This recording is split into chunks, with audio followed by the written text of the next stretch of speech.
Mysore is a city known for its heritage, its education, its culture, and indeed as the cultural capital of Karnataka. It's a matter of great surprise then that the city is now in the news for the uncovering of a synthetic drugs MDMA manufacturing center. The worth of the drugs was reported to be around 390 crores.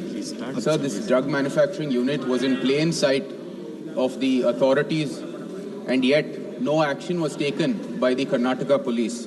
It is extremely shocking that it was the Maharashtra police who came into Mysore and uncovered this drug manufacturing unit.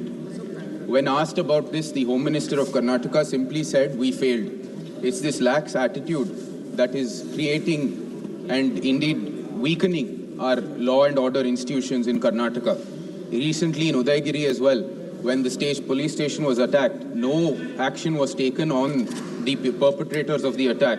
In the stampede in Bangalore, the police were simply scapegoated as being the perpetrators.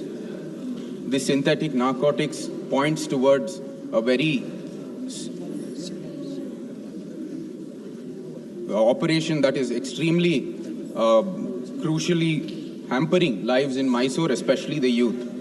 It is also a matter of concern that in a recent raid in Gulbarga, the aide of the Minister for IT in our state was also caught in that same drug bust. Sir, through you, I would ask the Home Minister, or the Home Ministry rather, to launch an interstate investigation into this matter and to also ask the NCB task force to be situated in Mysore until such activities are put to a standstill. Thank you. Sri Anil Desai ji. Good Deputy Speaker ji, I'm raising this issue regarding